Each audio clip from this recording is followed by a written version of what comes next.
Inheritance, an Upper Earth novel. Chapter 17, A Fight to the Death. A guard hauled Kath from her cell, dragging her towards the arena entry gate. All right. I have feet, you know. I can walk. She had seen people plead for their lives and hang on to the bar of their cells as though it would make a difference. It was a waste of time. There would be no leniency. Kath preferred to march out there like Felix had, with dignity. Kath Smith doesn't grovel. The guard stopped manhandling her and let her make her own way. When she passed the jailer, Ogle, he clenched a fist across his chest. Good on you, girl. Stay strong. Another guard handed her a spear. Kath's free hand dropped to her waist, where the small bag of teeth and sneezing powder hung. It's not a lucky rabbit's foot, but it's the closest thing I'll get to a good luck charm. The gate opened, and Kath marched out into the arena. Where is the beast? The crowd erupted with shouts and cheers, but from high up on the terraces, a man she recognised waved a hand to quiet the noise. Duke Cacophrastus. Friends of the League of Ten, he began. Here is one who has the appearance of an innocent. She may present a vision of purity in white, yet this is her plan to beguile you. Beneath this young face and its veil of beauty hides a traitor, one who plotted against the League. Liar. Kath wanted to scream the word at his smug liar's face, but it would do her no good. I need to concentrate. From around the stadium, catcalls and hisses and whistles streamed, flowing over and around Kath like a poisonous river. They hate me. Good, because I hate them. Her eyes flicked around the fighting ground. Where is it? The Duke appealed for quiet again. Today, as always, the League is merciful. In this arena, she has a chance to win her life. Let us be large in our hearts and wish her well in her endeavour. Another bout of cheering filled the air. Kath focused her mind, aware of every movement around her. In one quarter of the arena, a dust swirl caught her attention. It's just the breeze. The wind was blowing too much sand around. How could she see the beast approach if the wind blew away its tracks? Then Kath saw it. A shadow. The sun had already sunk lower in the sky, she realised. Though she didn't see the aphanodran, she could see its shadow. My lucky charm must be working after all. Reaching into the small bag, she pulled out a tooth and threw it to the ground. At a distance, Kath saw the shadow loping towards her. She gripped her spear so tightly, her hand and arm ached. Ignoring the pain, she kept her eyes on the approaching silhouette. She sensed movement next to her. Where the tooth fell, the sand was moving. A shape took form. As it rose from the ground, the sand and grit fell away to reveal a bone. The earth spat out other bones to join it. No sooner had one appeared than it was drawn like a magnet to a skeleton that rebuilt itself, bone by bone. When it had formed a whole, a skeletal warrior stood at her side, sword and shield at the ready. The beast slowed in its approach. The skeleton confused it, no doubt, It squealed in anger. The ground shuddered around Kath as it charged. Still, she kept her eyes on the monster's shadow. The warrior moved in front of her, but the beast anticipated it. The shadow curved around the skeleton, sidestepping the sword. It made directly for Kath. As soon as Kath saw the shadow veer from its straight-line trajectory, she also moved. She positioned herself behind the warrior again. The next time the aphanodran charged, it didn't even try the sidestep. It tore the warrior apart before the blade of the skeleton's sword had any hope of taking aim. Kath hauled out another tooth, willing the skeleton to take form quickly before the next onslaught. Then she noticed the sky. A few small clouds drifted across the afternoon sun. This time, when she heard the pounding of the beast's approach, she could see no shadow. The ground became a dust storm with the force of its run. "I need to see it," she thought. "How can I take position without seeing it?" Her fingers fumbled in the bag to reach the sneezing powder, but she wasn't quick enough. She was thrown to the ground, as though she'd just been hit by a charging bull. Pain seared through her left leg. A wall of dust surrounded her. "It's circling for the kill. I have to get up and fight." The second skeleton warrior was ready this time. It moved in to shield her. Kath heard a squeal as the sword made contact with the aphanodran. It occurred to Ethan that a wooden box was not the best form of transport for two hornets. Though the box that carried them was small, so were they. Not for the first time, Ethan landed on Paul, in a tangle of wings and legs. "Ouch! Could you stop elbowing me in the thorax?" Paul shrieked. "I'm not doing it on purpose, Paul. Just trying to get clear of you."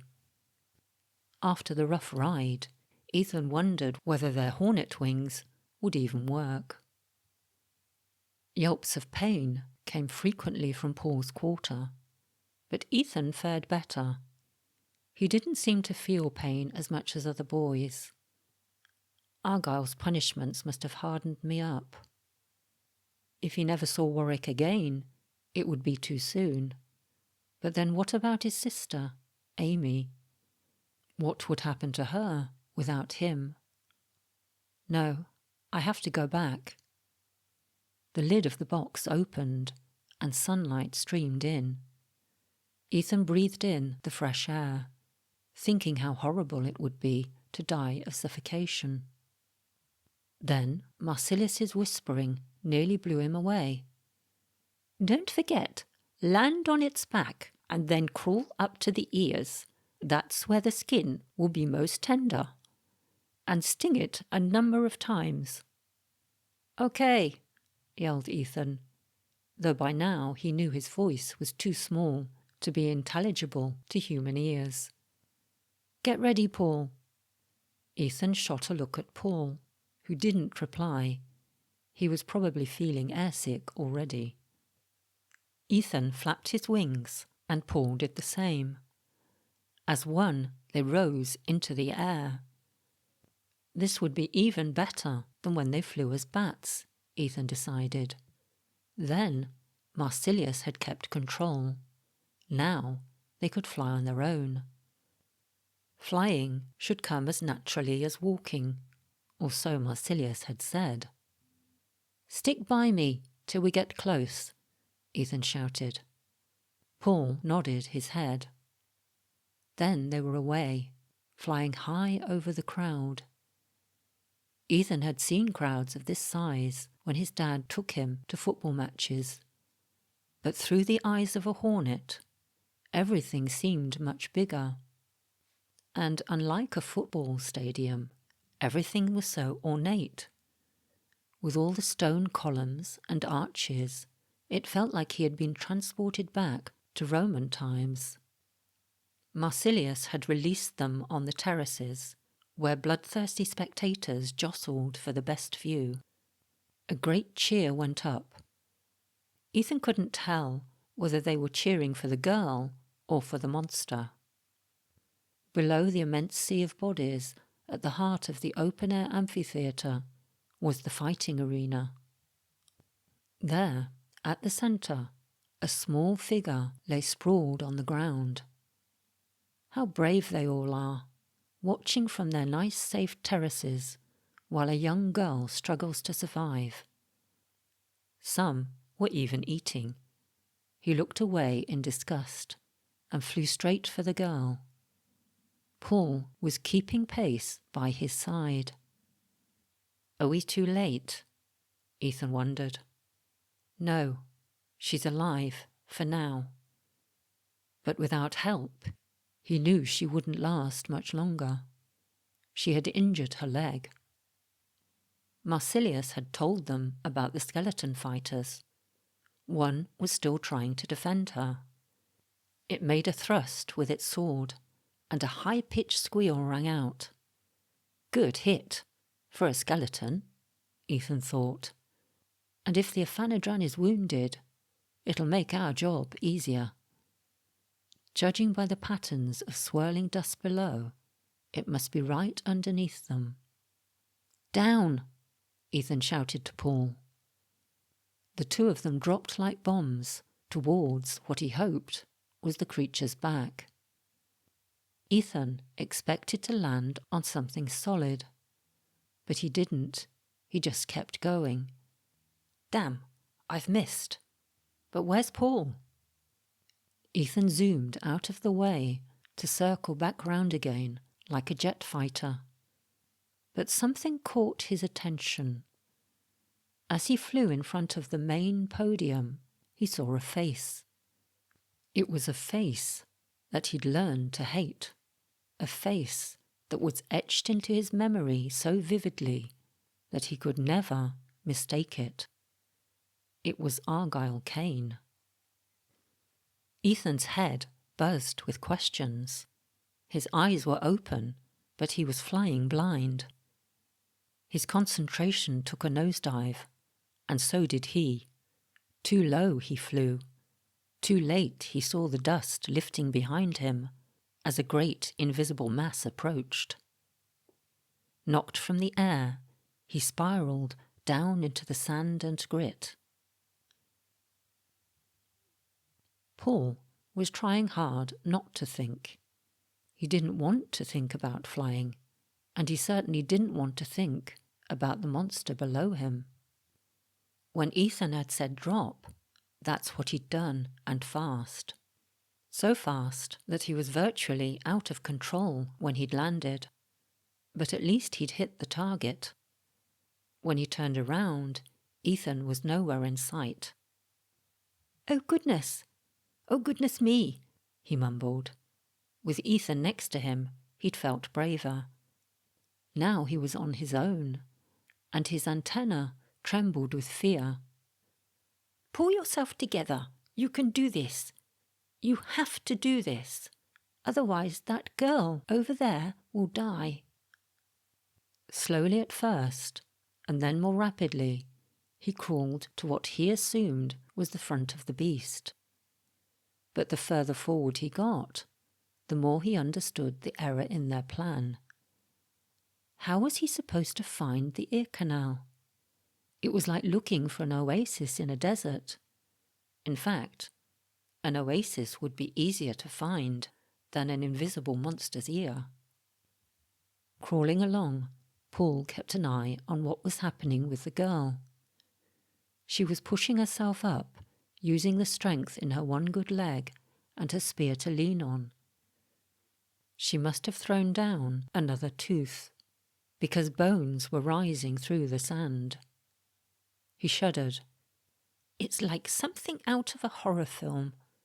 Still, Marsilius's bone men are keeping her alive. Before the thought had even left his head, The aphanodran trampled another skeleton. Paul crawled faster. Soon he was fairly sure he was close to the thing's head. The way the skin was moving about here, this had to be the neck. Now where were the dratted ears? He went backwards and forwards, across what he thought was the back of the head, but couldn't find anything resembling an ear. He stamped 3 of his feet in frustration, and then he saw the girl fall again. As the beast tried to get to her, the girl's arm went back, and she threw something powdery. "Oh no, not now! Not the sneezing powder!" When Marsilius had mentioned it, Paul hadn't imagined that he too would be subjected to a liberal coating of the stuff. When the cloud of powder reached him, he expected to sneeze, but instead his throat grew tight and he couldn't take a proper breath. As if Paul's wheezing breath and aching lungs didn't make things hard enough, the monster itself began sneezing. To a hornet, each spasm felt like an earthquake. Paul said a phrase that he would never normally have said out loud. Then colour flashed before his eyes. "The aphanodran! I can see it!" With the creature's next sneeze, he saw another flash of colour. "Each time it loses its invisibility." Through the flickering sequence of images, Paul noticed a hole. "That must be the ear cavity." Breathing in small, shallow gulps, Paul edged towards the opening and crawled inside. Ugh, earwax! It was like walking barefoot through sticky treacle. Paul vowed never to go in a monster's ear again. Ignoring the pain in her leg, Kath scrambled to her feet, taking advantage of the aphanodran's sneezing fit. "I have to attack now."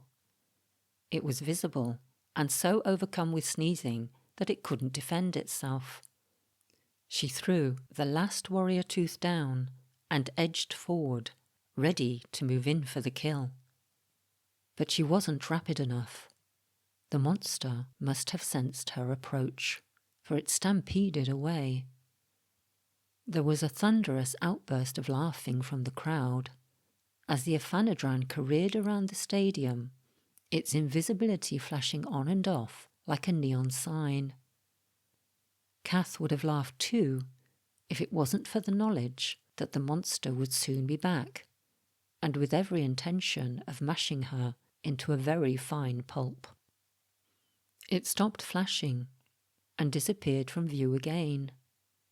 Kath settled back into the defensive stance that had worked so well before, but she sensed that something was different this time. If the aphanodran had been a formidable opponent until then, things were only going to get worse. Now it was angry. Even from a distance, its roars were bone-shaking.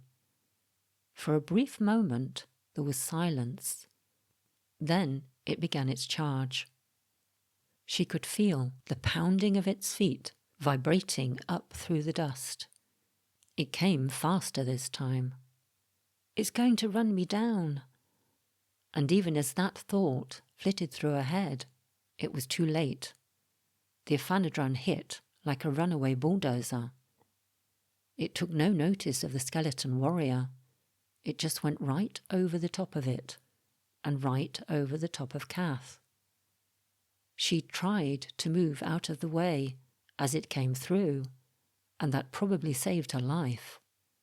Still, her right leg was now a crumpled mess. She gritted her teeth and tried to raise herself onto her already injured left leg, but the pain was unbearable. She sank back down to the ground.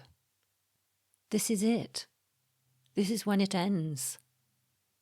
On the terrace close by, the crowd began to clap, slowly at first, then faster.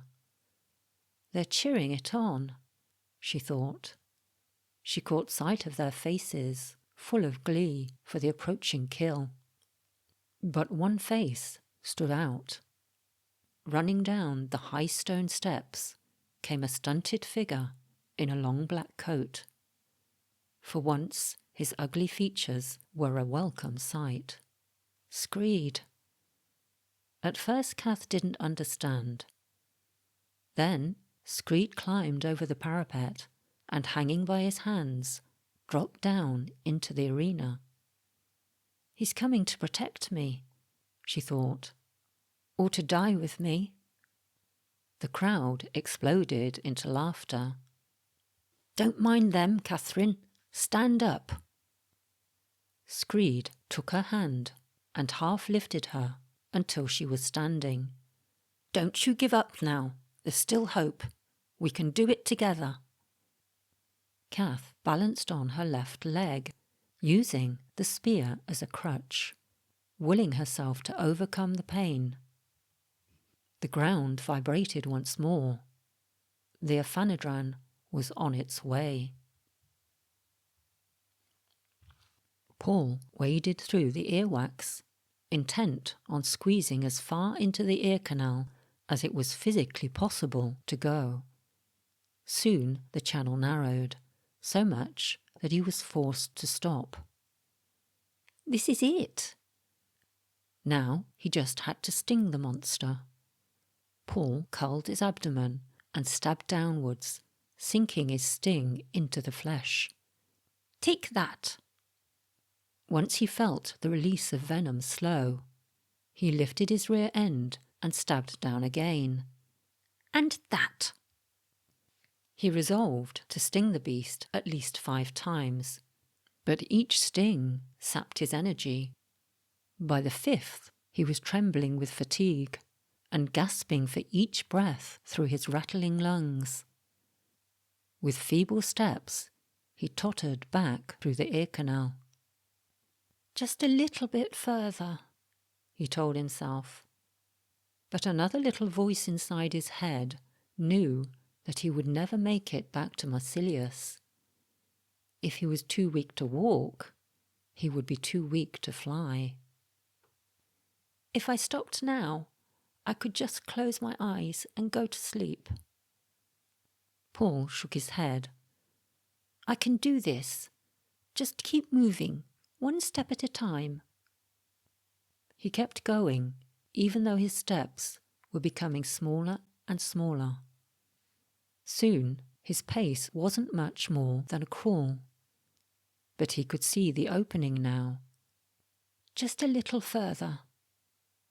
At the edge of the ear, Paul stopped. He tested his wings. So covered in earwax were they, that they stuck to his body and refused to lift him. A sense of calm invaded him.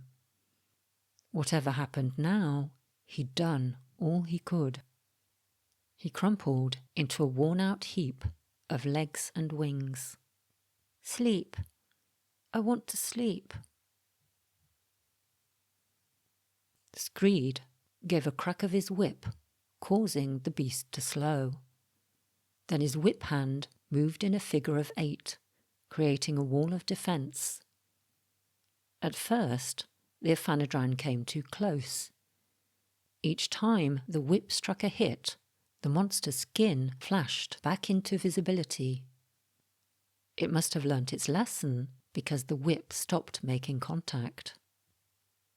The sun was still hidden behind a grey veil of clouds, but Kath realised that the aphanodran must be waiting just beyond the zone of the whip. They hadn't seen any sign of it moving away, and Screed was tiring. He couldn't keep this up forever. Then Screed missed a stroke. In that small interval of time, invisible jaws snatched him from the ground. His body was raised up high like a trophy. Kath screamed, not from pain or fear, but from raw anger. The beast was only a spear's distance away from her. This is for Screed. She raised her weapon and thrust it directly under Screed's body. Invisibility lost, the aphanodran appeared, keening with the pain of the spear that pierced its throat. Kath hung on to the spear. "And this is for Felix." She pushed down on the end of the spear, angling it upwards in the aphanodran's neck. Then she gave a hard, upright stab, sending the spear up through the creature's head. Screed's mutilated body fell in a heap as the aphanodran hit the ground dead. A sudden roar came from the spectators. Every man, woman and child rose to applaud her. Kath ignored them. She half hobbled, half hopped to where Screed lay, unmoving.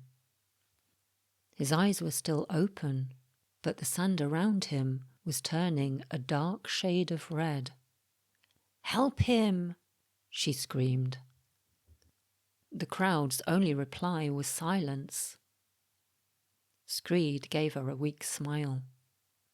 "I told you I wouldn't leave you. And I didn't." "No, you didn't." Kath took his hand. She looked at him as if she'd never really seen him before. From a distance, she heard the regular rhythm of marching feet. The guards were coming for her. "Can you—" Screed began, and then faltered. His eyelids flickered, and he seemed to just drift away. Kath had never seen anyone die before. She didn't know that dying could be so peaceful. "Can I what?" she wondered. "Forgive you?" Is that what he was asking? "Yes," she whispered. "I forgive you." Then the guards were upon her. They hauled her up from the ground and supported her by her arms. Kath shrieked in pain. "Can't you leave me alone now? I killed your stupid monster. Now let me go." "The Duke Cacophrastus decides, not you." One of the guards grunted at her. And there he was, standing on a podium to make judgment on her again. Duke Cacophrastus. "He won't let me go," she realized. "He's too afraid of some ridiculous legend." Ethan came to, with his mouth full of dust. His first thoughts were of Argyle.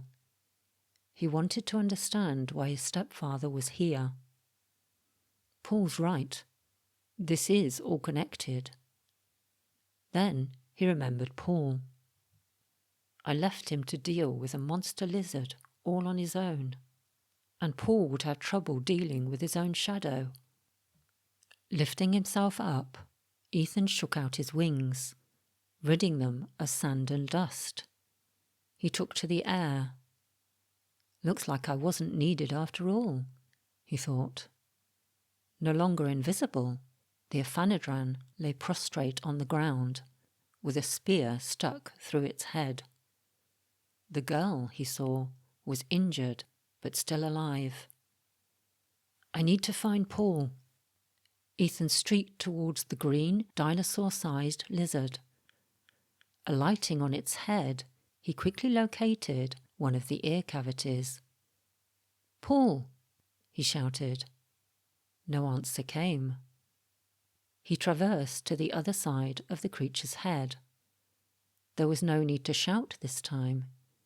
He found what was left of Paul just inside the ear opening. "Hey, bud, it's time to go," Ethan said. "Is it dead?" Paul asked, eyes closed. "I stung it, like I was supposed to."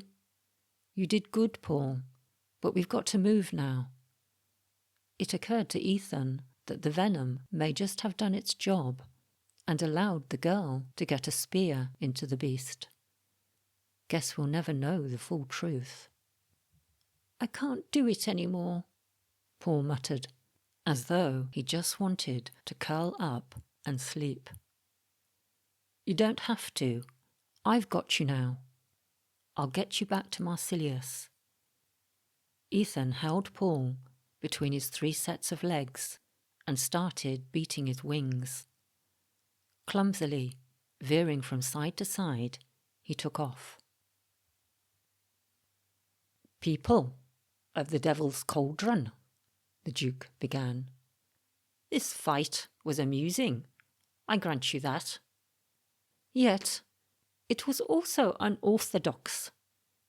By rights, I should have had the intruder removed from the arena. But his appearance so obviously brought you pleasure that I desisted. However, we have before us a victor whose victory is not legitimate, a victor who did not fairly win her freedom.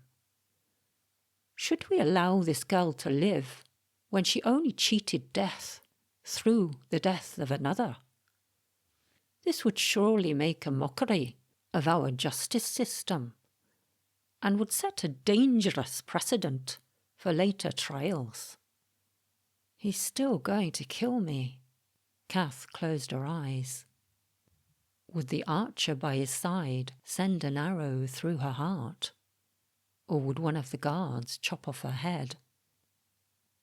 "If you're going to do it quickly." She suddenly felt so tired. Felix's words came back to her then. "Mors nil est. Death is nothing." Kath lifted her head up and opened her eyes. "Whatever happens, I refuse to be afraid." "People of the Devil's Cauldron," Cacophrastus continued, "I defer to you. Should she live, or should she die?" The crowd will decide." But from what Kath had seen, the crowd were just as bloodthirsty as Cacophrastus. The Duke held his arm out straight in front of him, with a closed fist for all to see. The crowd began to chant, "Live, live, live." The Duke smiled an empty smile. He lifted his thumb. "Freedom it is." "Aren't you the lucky one?" one of the guards said. Kath didn't feel lucky at all. Alive she might be, but Screed had brought her here and had protected her. Now I'm on my own. The guards carried her back to the cells, where Ogle was waiting. "What a triumph!" he gushed, his chubby face beaming. "And you just a chit of a girl." "Where do you want her, Ogle?" one of the guards asked. "In the preparation room," came the answer from a sharp voice that Kath recognised at once. Ice Eyes. "A victory in the arena is rare," Ice Eyes continued, her gaze considerably softer than before the fight. "A champion deserves to be treated with respect, and you are covered in blood and dirt, child. I will have Sophia and Lavinia help you to bathe before you are freed." "My clothes," Kath started to say. "Will be returned to you." Ice Eyes clicked her fingers. "Ogle, see to it. And guards, you will carry her gently, or I will make sure you regret it." "You'll be famous for what you did today," Sophia said, as she helped Kath into the sunken bath. Famous, but injured and alone, Kath thought. She couldn't even bear weight on her right leg. "How am I supposed to get back home like this?" "Not much of a talker, are you?" Sophia said, as she washed Kath's arms in a no-nonsense way. "Cat got your tongue?" "No," Kath said softly. "The man who died in the arena. He was the only one I knew here." "Didn't see the fight," Sophia said. "But I heard what happened. Must have been a good friend to do what he did. Yes, Kath murmured. He must have been. Lavinia had slipped unnoticed into the room. He can't be your only friend here, she said. There's a man waiting outside. Insists on being let in to tend your leg. Says you can't be moved until he's looked at it. Sophia humphed. Tell him he can wait.